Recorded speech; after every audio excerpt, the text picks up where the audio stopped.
نو څوک چې فیسبوک پیج جوړول غواړي نو اول به لاړ شي خپل فیسبوک په تاسو اوپن کړئ. کله چې تاسو فیسبوک اوپن کړو دلته به انټرفیس راشي. داسې انټرفیس چې تاسو ته راغی نو تاسو په دې دریو لاینو باندې کلیک کړئ. کوم چې ورته ایرو نشان کړی دی په دې به تاسو کلیک واخلئ. کله چې تاسو په دې کلیک واخلئ تاسو ته کله تاسو انټرفیس راغی نو تاسو په دې پیج باندې کلیک واخلئ. دا ایرو نشان چې ورته ما کړی دی په دې تاسو کلیک واچوم. د دې انټرفیس راشي نو تاسو به په دې کریټ باندې کلیک واخلئ. دا ایرو نشان چې ورته ما کړی دی کله تاسو په کریټ باندې کلیک واخلئ نو تاسو به دې انټرفیس راشي. نو تاسو په دې کې ګیټ سٹارټ باندې کلیک واخلئ. ګیټ سٹارټ باندې کلیک واخلئ نو دې انټرفیس به تاسو بیا راشي. نو په دې کې به تاسو غواړئ تاسو د کمپیټ د پیج نوم سلیکټ کړئ.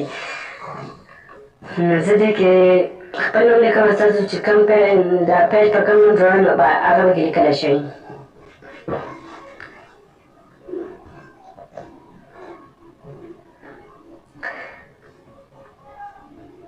دلته ما د خپل د فیسبوک پیج له نوم ورکړو. تاسو چې په کوم نوم باندې جوړوئ نو جوړولی شئ. نو بیا تاسو راشئ دلته لاندې به راشئ په دې نیکسټ باندې به تاسو کلیک واخلئ. بیا کله چې په نیکسټ باندې کلیک واخلئ نو په دې الریډي باندې یو پیج موجود دی. نو کله تاسو په یو نوم باندې یو پیج موجود دی نو ډبل پیج په دې نه جوړېږي. نو تاسو به چل وکړئ چې هغه نوم به ورکړئ چې په هغې باندې یو پیج جوړ شوی. بیا په نیکسټ کلیک واخلئ. کله چې نیکسټ کړو تاسو هلته به داسې انټرفیس راشي. په دې کې به تاسو ځان نه خوښ کړئ چې څو ستاسو خوښ وي. زما پکې دا درې خوښ دي. زه پکې دا درې خوښوم. ستاسو چې هر څوک خوښ وي نو یو پکې واچولی شئ. بیا په دې نیکسټ باندې کلیک واخلئ.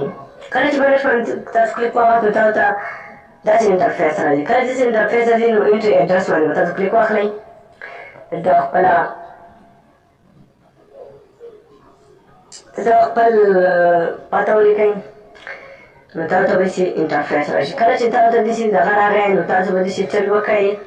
دلته په نیکسټ باندې به کلیک والئ. کله چې په نیکسټ باندې تاسو کلیک واخلئ تاسو ته به داسې انټرفیس کولاو شي.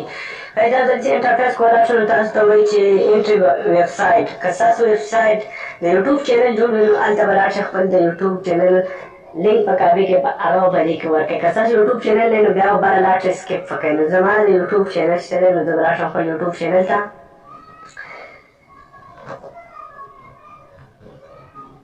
زه خپل یوټیوب چینل ته رالم. دې ځای نه به زه خپل لینک کاپي کړم. دا لینک ما د کاپي کړو. زه بیا لاړ شم دغه انټر ویب سایټ کې به دا لینک ورکړم پیسټ کړم. کله چې مې دا ورکړو نو بیا به راشم دلته په دې نیکسټ باندې به بیا کلیک واخلم.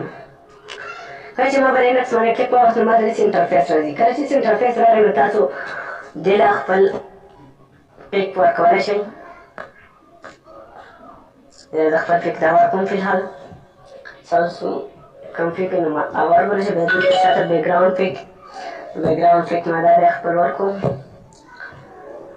بیا به تاسو راشئ په دې ډن باندې به کلیک واخلئ. کله چې به ډن باندې کلیک واخلئ نو ستاسو یوټیوب کله تاسو چې انټرفیس راغی نو ستاسو د فیسبوک پیج چې دی هغه بالکل مکمل تیار شو. نو تاسو کولی شئ چې په دې سره ښه په اسانۍ خپلې ویډیوګانې اپلوډ کړئ.